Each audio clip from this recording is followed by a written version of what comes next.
Alright guys, bali ito na yung pinaka-main engine, no.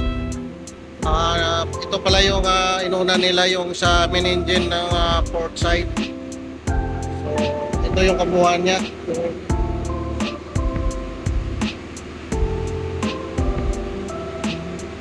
Bali mali pala yung impormasyon natin, yung piston nito ay 9 na piraso. So ayan guys, right. So yung pinaka piston ring niya nandun sa kasama ng piston, no. Hindi natin makita. So ito yung pinakabahay ng piston niya, oh. Dito pinapasok yung piston. Yan. Pinunot din nila, no. Yan, pinunot din nila. Sa lakuyan, nandito tayo sa engine room. Ayan ang itsura, guys. Ayan ang itsura ng engine. Right. Aakyat tayo para makita nyo. So ito na yung pinaka top side ng main engine. Bali ang piston pala nito ay siyam. Kala ko ay 12. So ayan, nabunot na nila yung bawat isa ng piston. At linip up na ng crane. Dadali na doon sa shop. At hindi ko lang alam kung i-re-record nila yun o kung anong sistema nga gawin nila. Yan, oh.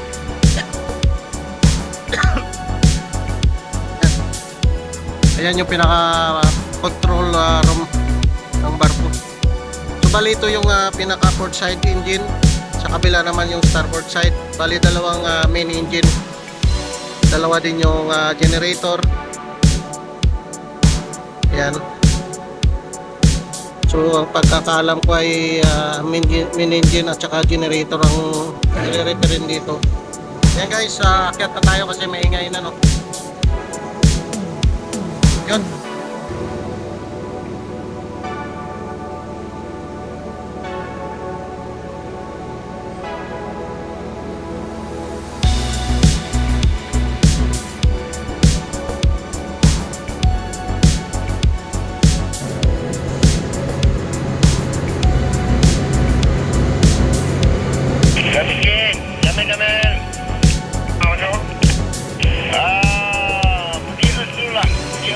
Supply minyak dulu lah.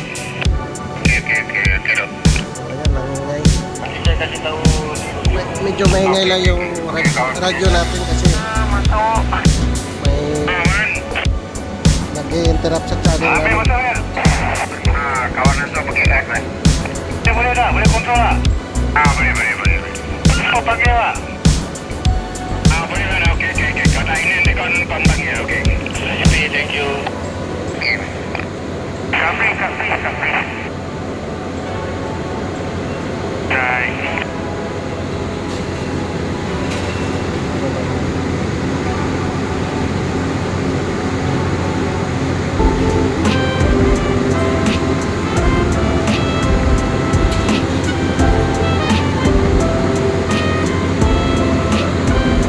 So grabe dito yung panahon dito, ng init, pero sunod-sunod na 4 na araw umulan tuwing hapon. Medyo ngayon lang ang hindi uminit.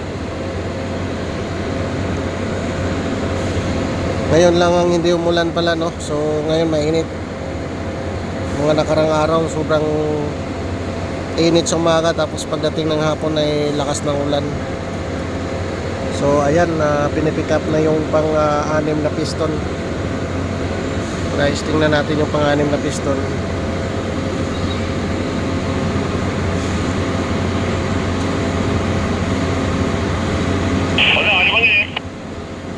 Ayun yung star na roller namin, yung nakadilaw na yan, yung dito sa gilid na yan. Bubunutin din yan kasi hindi na rin umiikot yan. So bubunutin nila yan, dadalhin din sa shop, tapos mabalik ulit.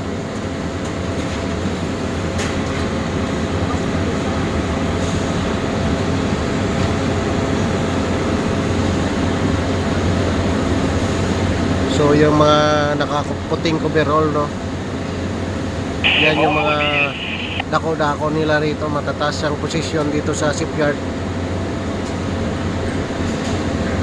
Yan. So ang mga trabante rito 24 hours nagtatrabaho. Betul. Alam nyo naman dito sa Singapore, napakayamang bansa to, no? So yung doon pala sa kabila, no, yung ayun, no, ano pala yun, takip ng bodega. Tingkat kat sementara tu aku nak bagi hol. Siguro dito yon sa kabilang barko na nire-repair. Katabi lang din namin. So ayan guys, tingnan nyo at binubuhat na ulit yung pang-anim na piston.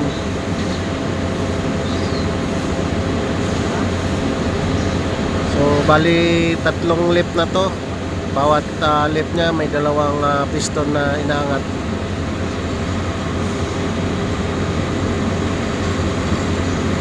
So yan, titingnan natin.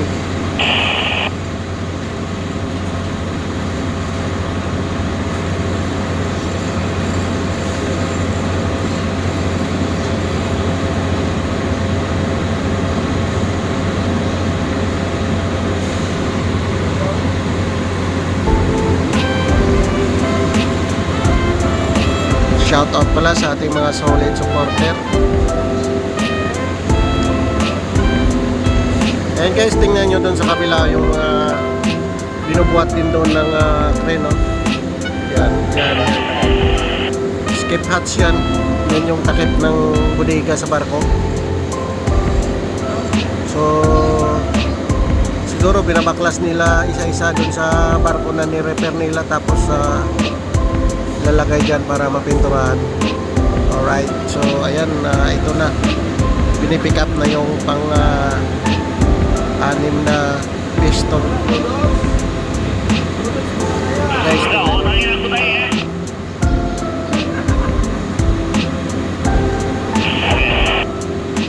so yung crane operator dito magaling, no, at safety talaga yung pinapairal. Siyempre dito sa shipyard napaka-stricto dito. Maraming kamera dito, bawal dito yung bara-bara na trabaho.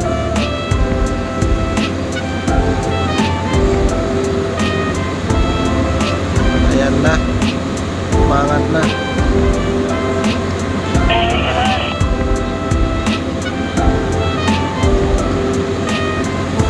Ayan guys, makikita nyo yung ginagamit nilang sling wire, double-double.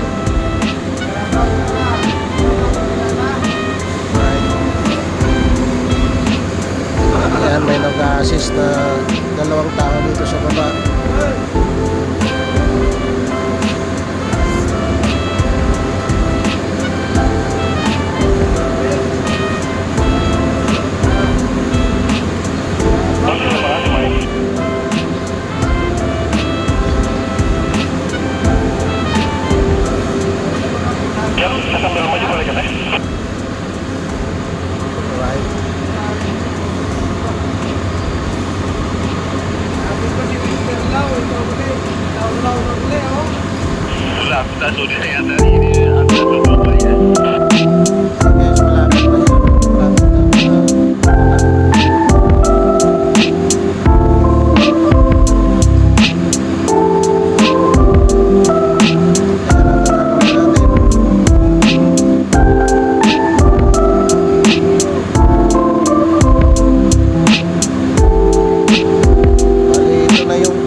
Kabilang line. Ayan guys, makikita nyo. Hoy, bali ang pick up nito tatlo. Dalawa pala. Dalawa.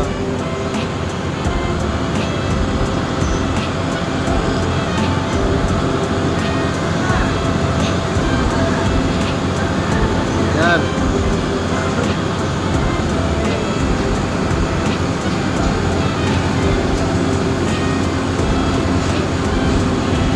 So ayan, kumpleto na yung isang line na piston, anim lahat. So bali may 6 pa na natitira doon sa kabila, sa baba. Iakyat din nila yan.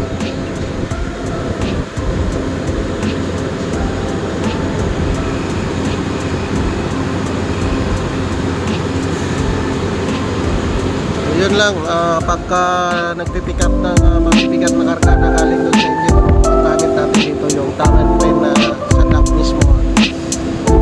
Pero kung halimbawa na tower crane at walang problema yung ating crane, sigurado yung crane natin na gagamitin. So ngayon na ipapakita ko lang sa inyo yung aming tsura ng crane namin kasi ni-repair din na tinanggal din yung kanyang boom at saka cylinder. Ayan guys, yan ang kabuuan ng crane namin. Wala na yung boom nya, pati yung mga hydraulic nya wala na rin. Binaba na yung mga hydraulic cylinder. Yan. So yan, lahat dito ni-repair. Ito sa kabilang barko, sa kabilang yard naman, no, nakaangat siya. Alright. So yun lang guys, at maraming salamat sa inyong pagpanood. Support na lang sa ating YouTube channel. Pa-subscribe na lang kung hindi pa kayo nakapag-subscribe. Paki-hit na lang din yung notification icon bell para updated kayo sa ating mga video i-upload. Updated lang tayo dito sa aming ginagawa at sa trabaho namin dahil nandito kami sa dry dock. So ito yung sinasabing dry dock at ang ginagawa natin pag nasa dry dock yung barko, puro repair lahat yan, kaya may dry dock. So ganun lang. At ito, makikita natin yung likod ng barko namin. Yan. Yung barko lang namin pinakamaliit dito. Yan. Halos katabing barko nito na nire-repair malaki. Alright, so yun lang guys, at ako nagpapaalam na. Maraming salamat ulit. See you my next vlog. At God bless sa inyong lahat. Bye bye.